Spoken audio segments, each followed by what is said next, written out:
integrasi itu bukan hal yang asing lagi buat kalian karena sebelumnya di pelajaran sebelumnya Bapak sudah sampaikan mengenai integrasi Nusantara ini. Silakan dilihat ya teman-teman. Nanti seperti biasa 2 kali pengulangan tiap slide-nya. Pengertian integrasi Nusantara. Teman-teman lihat di slide kalian. Integrasi adalah sebuah penyatuan unsur yang berbeda menjadi satu kebulatan atau keterpaduan yang utuh. Bisa dibilang integrasi itu adalah sebuah penyatuan dari unsur-unsur yang berbeda. Teman-teman bisa diartikan unsur-unsur yang berbeda itu bisa berbeda suku bangsa, berbeda budaya, berbeda agama, berbeda jenis pekerjaan, berbeda latar belakang, berbeda bangsa, dan lain-lain. Menjadi sebuah satu kebulatan atau keterpaduan yang utuh. Jadi dengan adanya perbedaan serta adanya toleransi dari masyarakat terhadap perbedaan itu, maka jadilah sebuah kesatuan. Itu pengertian dari integrasi. Nah, sementara Nusantara, teman-teman, Nusantara itu lebih fokus pada apa? Wilayah kepulauan yang ada di Indonesia yang meliputi atau yang membentang dari Pulau Sumatera hingga Papua. Sehingga dapat disimpulkan integrasi Nusantara apa? Yaitu sebuah proses penyatuan ras, penyatuan suku bangsa, masyarakat yang menempati ribuan pulau besar dan kecil di Nusantara menjadi satu kesatuan yang utuh. Jadi Bapak ulang sekali lagi, integrasi Nusantara itu apa? Yaitu proses penyatuan ras, suku bangsa, dan masyarakat yang menempati ribuan pulau besar dan kecil di Nusantara dan menjadi satu kesatuan yang utuh. Ya teman-teman ya, ini pengertian dari integrasi Nusantara. Lanjut berikutnya, ada faktor yang mempengaruhi integrasi Nusantara, teman-teman.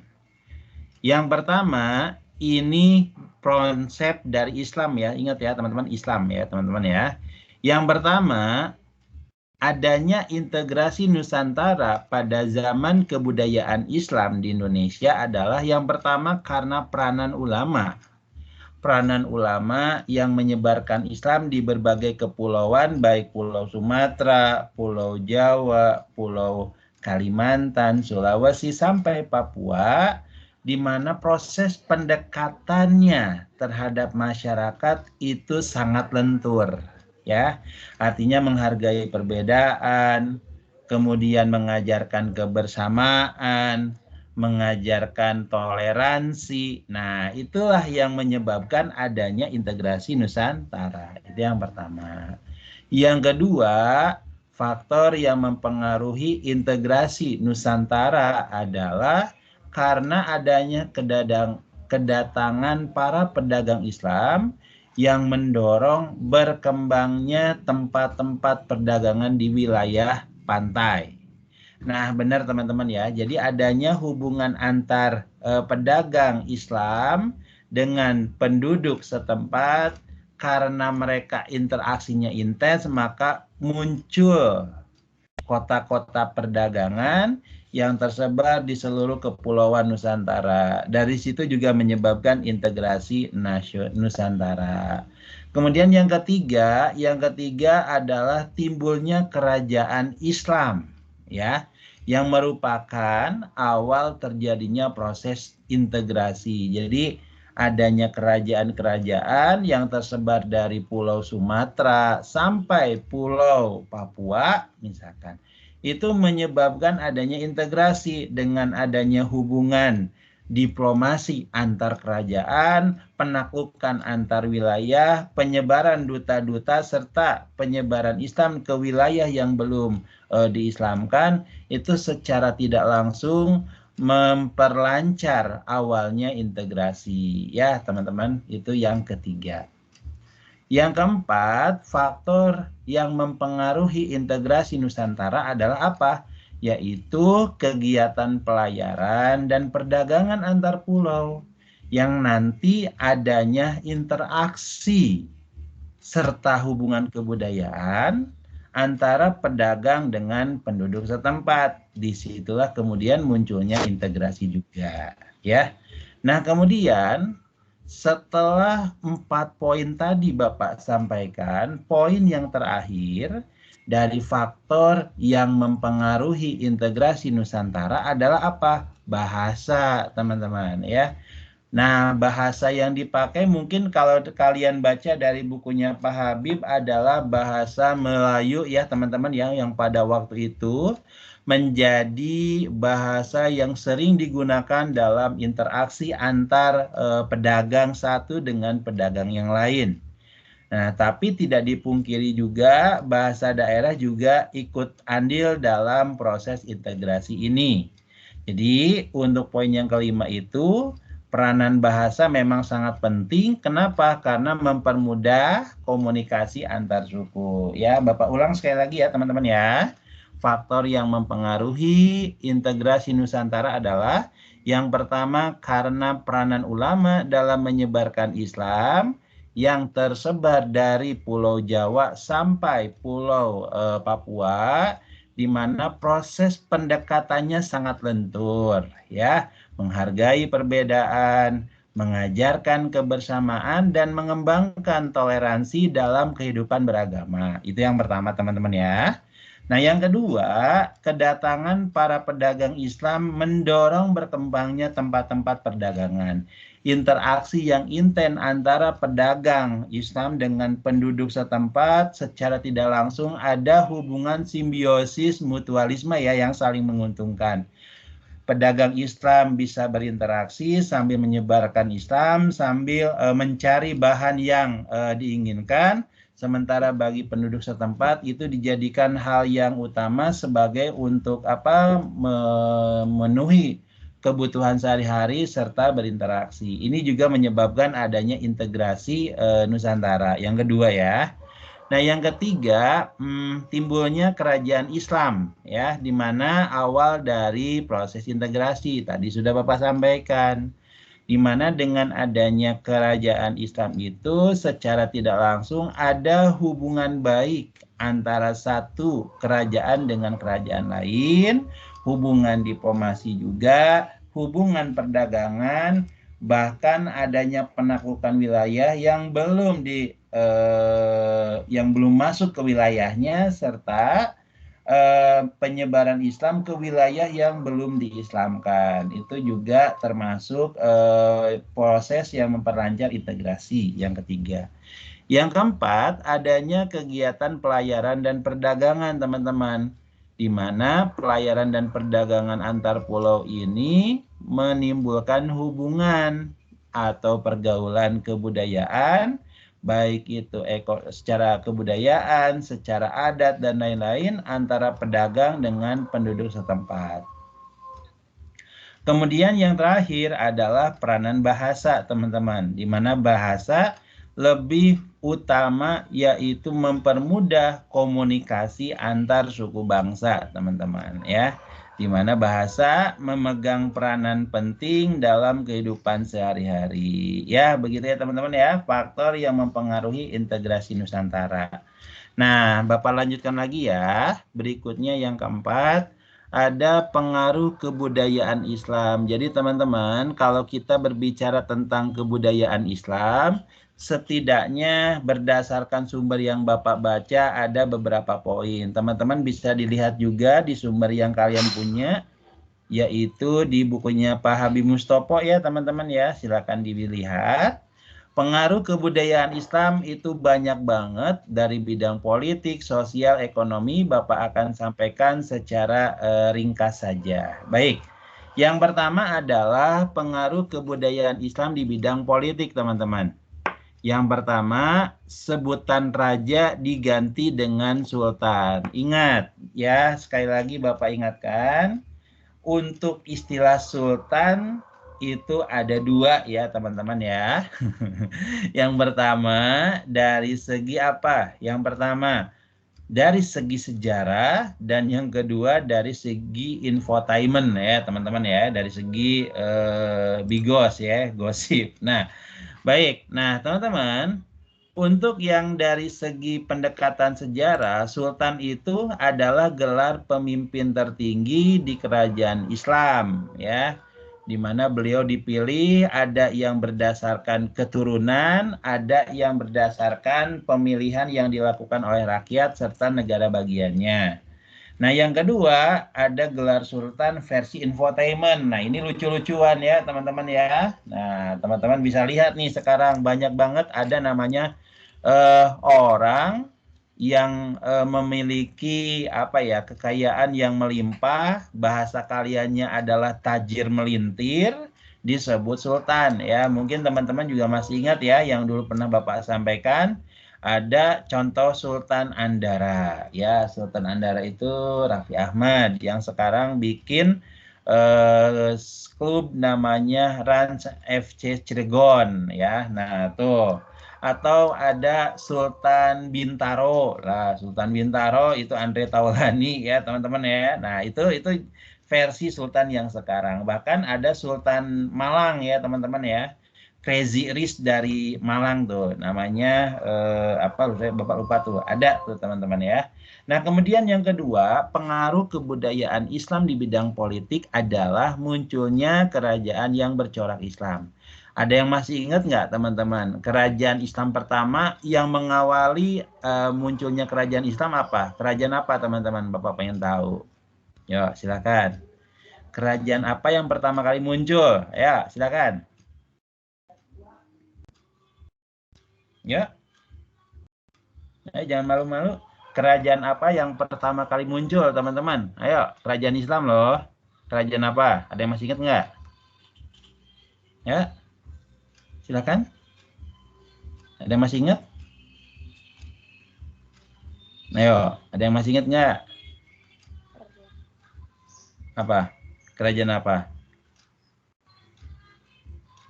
Ayo, ada yang masih ingat nggak kerajaan apa coba? Yang pertama kali loh, wah ini udah Bapak sampein. Ayo, kerajaan apa? Hmm? Ayo, jangan malu-malu, nggak akan Samudra Bapak. Pasai bukan, Pak? Betul, itu yang maksud Bapak ya. Betul, Kevin. Samudra Pasai yang ada di Aceh. Terima kasih Kevin untuk jawabannya.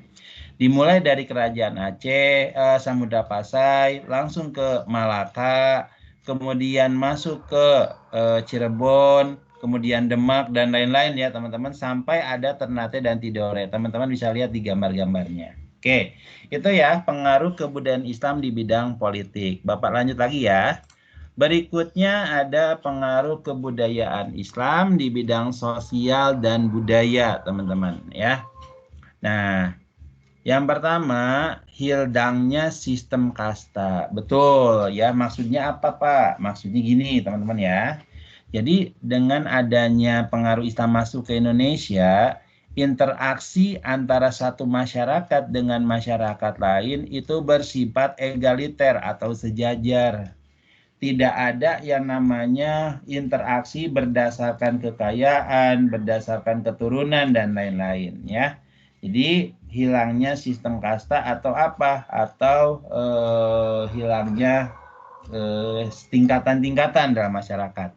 Nah, kemudian yang kedua, banyak kosakata Arab yang diserap ke dalam bahasa Indonesia. Banyak sekali ya, teman-teman, itu yang kedua. Yang ketiga, kemunculan pesantren. Nah, ini teman-teman bisa lihat di materi sebelumnya. Media penyebaran Islam di Indonesia selain media perkawinan, media perdagangan, ada juga media pesantren.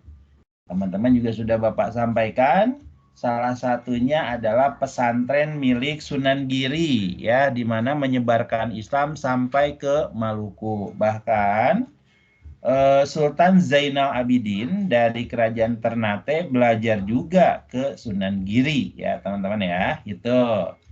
Kemudian ada perubahan dalam tata busana. Teman-teman bisa lihat ya di gambar sebelah, di mana lebih cenderung menggunakan pakaian yang tertutup.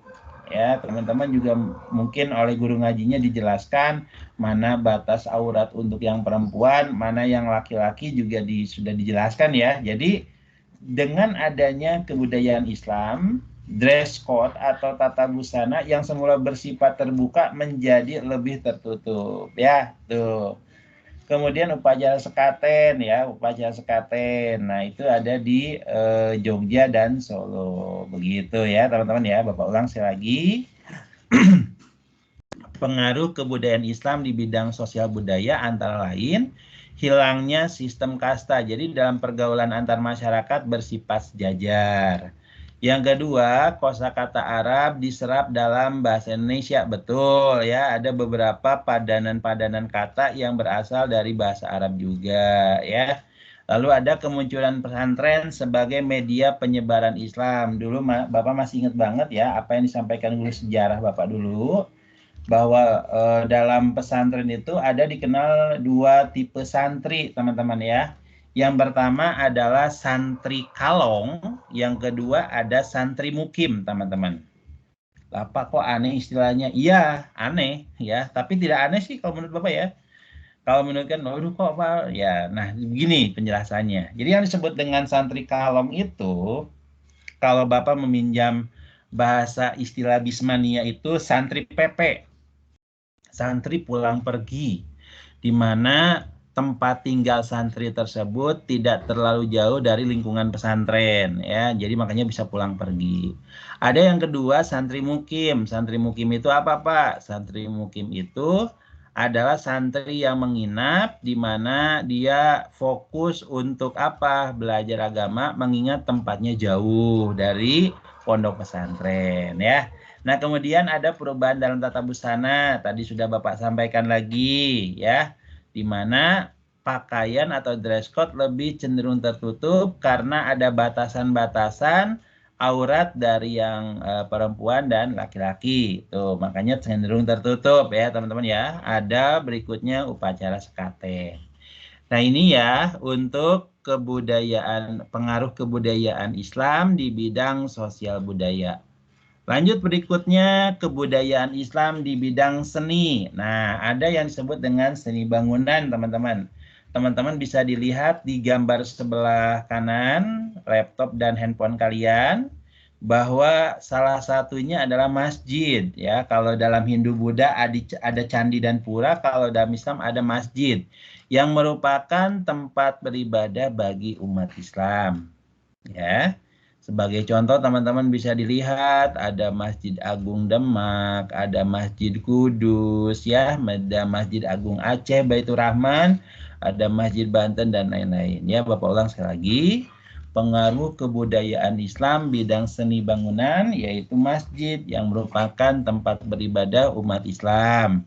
Di mana sebagai contoh ada Masjid Agung Demak, Masjid Kudus, dan Masjid Agung Aceh. Baik, sampai sini dulu teman-teman dari IPS 3 IPS 4.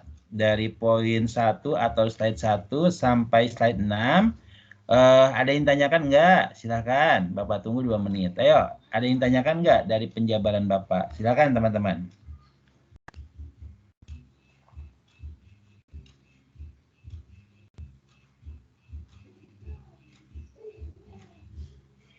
Ya, ada? Ada yang tanyakan enggak?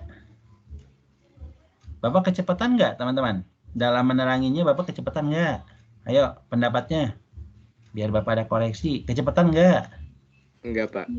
Enggak? Oke, baik. Bapak lanjut ya, teman-teman ya. Nih.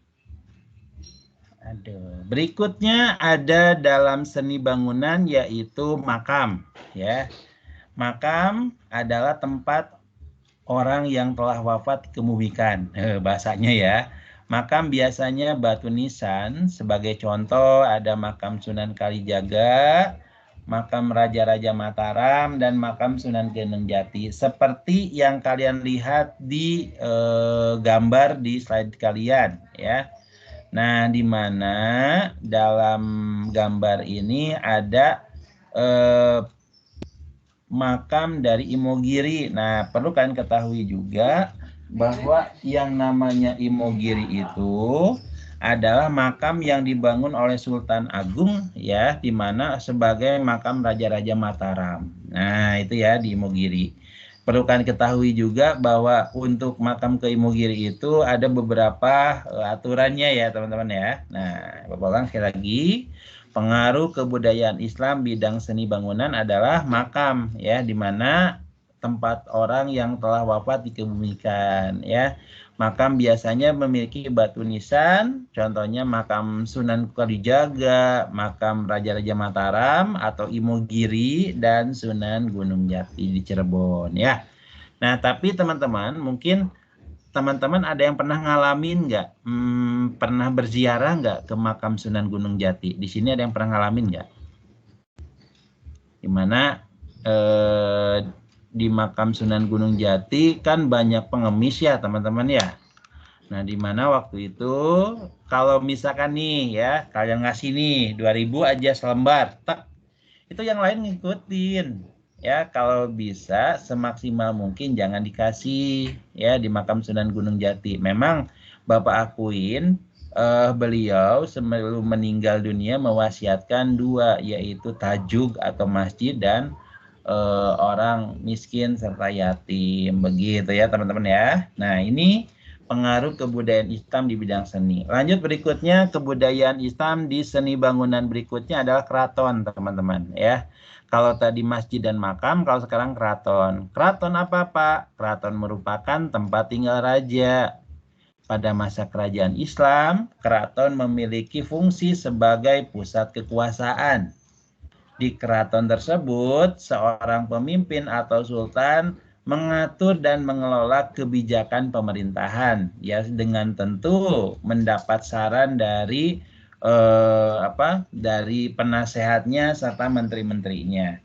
Sebagai contoh ada Keraton Kasepuhan di Cirebon, Keraton Kanoman juga Cirebon, Keraton Mangkunegaran dan Pakubuwono itu di Jawa Tengah. Ya, jadi Bapak ulang sekali lagi, pengaruh kebudayaan Islam bidang seni bangunan adalah satu, keraton merupakan tempat tinggal raja. Pada masa kerajaan Islam, keraton dianggap sebagai pusat kekuasaan. Di keraton, sultan mengatur dan mengelola kebijakan pemerintahan. Sebagai contoh, Keraton Kasepuhan, Keraton Kanoman, dan Keraton Mangkunegaran dan Pakubuwono. Lanjut yang ke-9, yaitu pengaruh dalam bidang kesenian ya. Ingat teman-teman ya, kalau kita berbicara kesenian pada zaman kebudayaan Islam berkembang pesat, tidak ada mengenal adanya seni patung, tidak ada ya. Kalau zaman Hindu Buddha ya ada namanya seni patung tuh, seorang raja dianggap perwujudan dewa apa ya. Nah, pengaruh bidang kesenian antara lain yang pertama seni ukir atau dalam bahasa kita namanya kaligrafi ya. Di mana Islam dalam pelaksanaannya melarang penggambaran bentuk manusia atau hewan ya teman-teman ya. Pada masa Islam justru seni ukir relief yang berkembang pesat.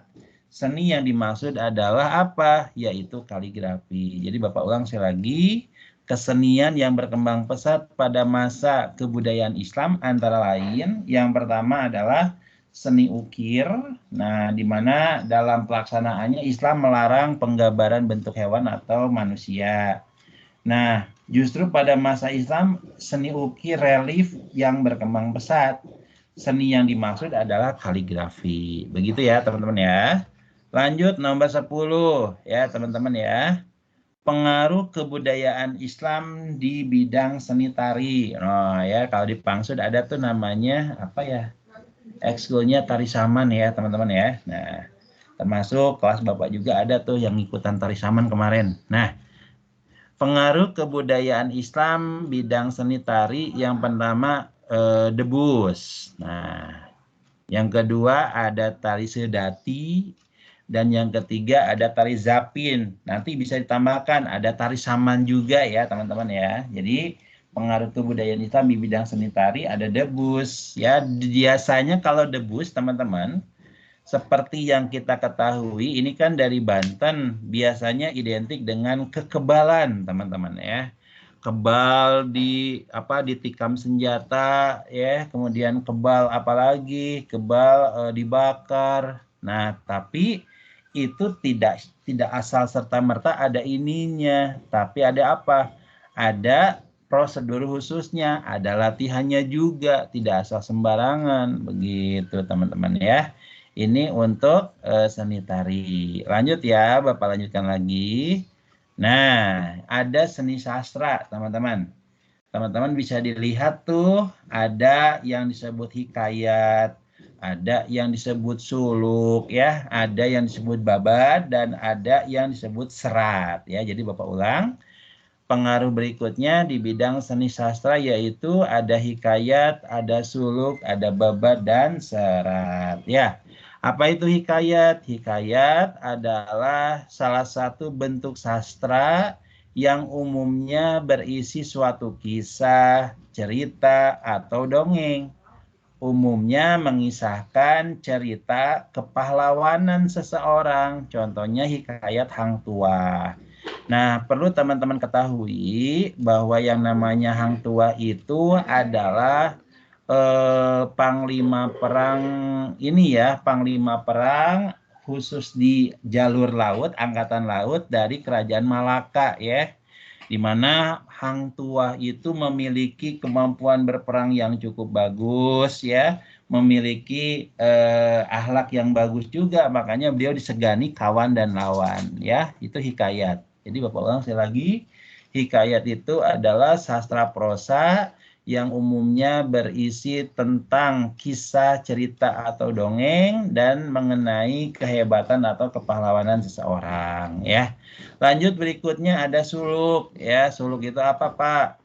Yaitu karya sastra yang isinya tasawuf atau filsafat Islam ya, di mana isinya tentang keesaan dan keberadaan Allah Subhanahu wa taala ya, di mana contohnya suluk Sukarsa.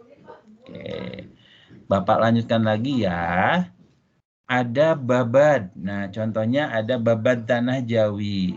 Apa itu Pak babad? Babad merupakan bentuk cerita sejarah yang di dalamnya banyak bercampur mitos dan kepercayaan masyarakat. Sebagai gini deh teman-teman ya, mungkin sebagai perbandingan gini. Bapak baca dalam beberapa poin, di situ dituliskan mengenai silsilah Nabi Adam. Nah, jadi Nabi Adam itu mungkin teman-teman juga masih paham ya. Ada Nabi Adam, kemudian ada Habil, ada Kabil, kemudian ada Nabi Sis. Nah, ketika Nabi Sis justru nama-namanya nama pewayangan, teman-teman ya. Ada Sang Hyang Wenang, Sang Hyang Tunggal, ya ada Sukarsa. Nah, itu Bapak juga bingung kok ada bahasa itunya. Nah, makanya itu adalah babad Tanah Jawi. Nah, teman-teman bisa lihat babad Tanah Jawi isinya ada tentang raja-raja yang memerintah di Jawa, nama Wali Songo juga ada di situ ya. Jadi babad merupakan cerita sejarah yang di dalamnya banyak bercampur mitos dan kepercayaan. Lanjut berikutnya ada serat teman-teman. Apa itu serat? Serat adalah karya sastra yang berisi tentang ajaran leluhur untuk suatu kebaikan ya. Jadi karya sastra yang berisi tentang ajaran dari leluhur untuk sebuah kebaikan. Baik, itu namanya serat. Lanjut ada sistem kalender teman-teman ya. Dalam bahasa kita itu almanak ya. Jadi sebelum Islam masuk ke Indonesia, masyarakat Indonesia sudah mengenal adanya sistem kalender yang dikenal dengan kalender Saka atau kalender Hindu, di mana dipakai oleh suku Saka dari India dengan awal tahun dimulai 78 Masehi. Dalam kalender juga ditemukan istilah yang biasa dipakai orang Jawa, ada Wage, ada Pahing, ada Pon, ada Kliwon, dan Legi. Lalu setelah masuk Islam ada beberapa nama-nama yang kalendernya dari nama-nama hari. Nah, ada Senin, Selasa, Rabu, Kamis, Jumat, Sabtu, dan Ahad. Tidak Minggu, teman-teman. Kenapa kok Minggu tidak disebutkan? Karena Minggu itu berasal dari serapan bahasa Portugis, San Domingues, harinya Tuhan. Makanya oleh masyarakat Portugis hari Minggu itu dianggap sebagai hari untuk beribadah. Begitu teman-teman ya. Jadi sistem kalendernya, Bapak ulang, sebelum Islam masuk ada namanya itu kalender Saka atau kalender Hindu yang dimulai 78 Masehi. Dalam kalender tersebut ada istilah Wage, Pahing, Pon, dan Kliwon serta Legi. Setelah Islam masuk, ada beberapa istilah dalam kalender. Apa aja? Ada Senin, ada Selasa, Rebo, Kemis, apalagi ya? Jumat, ya, Sabtu, dan Ahad. Teman-teman terakhir ya, ada pesantren. Oh, teman-teman ya, tadi sudah Bapak sampaikan tuh pesantren. Pesantren adalah tempat santri belajar, ya, di mana dalam pesantren ada beberapa ilmu agama yang dipelajari, ada ilmu fikih, tauhid, Al-Quran, dan bahasa Arab. Nah, pada kondisi terkini bahkan pesantren tidak fokus mempelajari yang tadi Bapak sebutkan, tapi ilmu umum juga. Ada matematika, ada fisika, ada kimia, ada geografi, dan lain-lain. Ya, contohnya apa Pak? Yaitu pesantren Tebu Irang, pesantren Langitan di Tuban. Ya, alhamdulillah materinya selesai dan nanti bahan ajarnya, bahan buat ujiannya Bapak kirim ke perwakilan masing-masing. Baik, teman-teman, sebelum Bapak akhiri pelajaran ini, Bapak akan cek lagi absensi untuk kelas IPS 3 dan IPS 4. Baik, Bapak mulai dari IPS 3 dulu. Yang belum diabsen Adam Al-Bukhari, nggak tahu kabarnya kemana ya. Jadi yang nggak masuk Adam satu. Yang kedua Davina izin. Yang ketiga Muhammad Rajan Waju ada nggak ya? Muhammad Rajan Waju ada nggak? Nggak ada ya. Oke, nggak ada kabar nih. Dua, ya 1, 2, 3 tuh. Kemudian Rafli Saputra.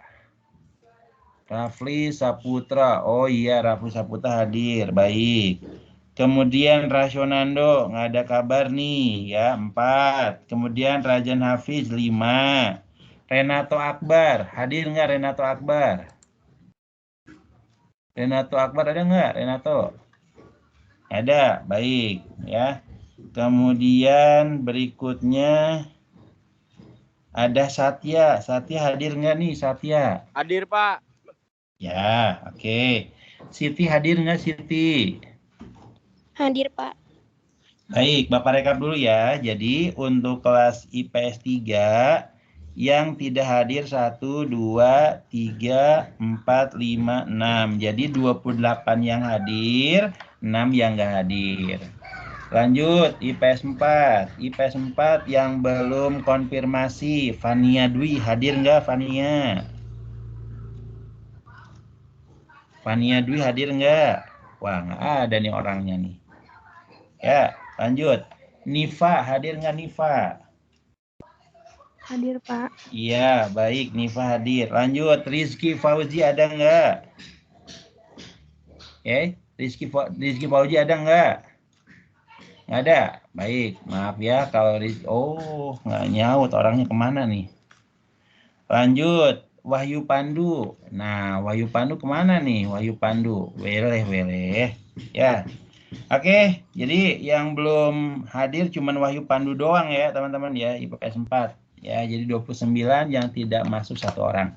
Baik, itu aja yang bisa Bapak sampaikan hari ini. Nanti materinya Bapak akan kasih ke perwakilan kelas. Jadi mohon kesediaannya ya, Bapak repotin. Bapak akhiri dengan bacaan hamdalah. Alhamdulillah. Mohon maaf apabila ada kesalahan. Wabillahi taufiq wa hidayah. Wassalamualaikum warahmatullahi wabarakatuh. Waalaikumsalam warahmatullahi wabarakatuh. Ya, sama-sama. Oke, Bapak tutup ya, teman-teman. Mohon maaf, Bapak duluan pamitnya. Assalamualaikum.